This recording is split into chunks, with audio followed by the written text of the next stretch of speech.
আমার দেশের কত ধনী আল্লাহ পাওয়ার জন্য মাহে রমজান আসলে মক্কায় দৌড়ায়, মদিনায় যায়, কয় মক্কায় নামাজ পড়বো, মদিনায় নামাজ পড়বো। 1 রাকাত নামাজে 1 লক্ষ রাকাতের সওয়াব, 1 রাকাত নামাজে 50,000 রাকাতের সওয়াব।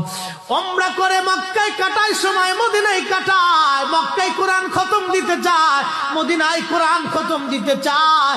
সওয়াব মাহে রমজানে অগণিত সওয়াবের আশায় ব্যক্তিগুলি আল্লাহর ঘরে হাজিরা দেয়, কিন্তু বাড়ির পাশে গ্রামের কত গরিব মানুষ টাকার অভাবে বাবা ভালো ইফতার করতে পারে না, টাকার অভাবে কত মা ভালো সেহরি করে রোজা রাখতে পারে না।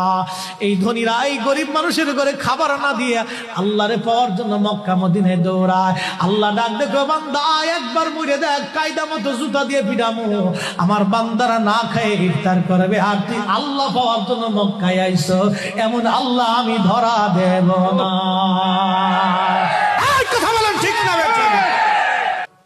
আমার দেশের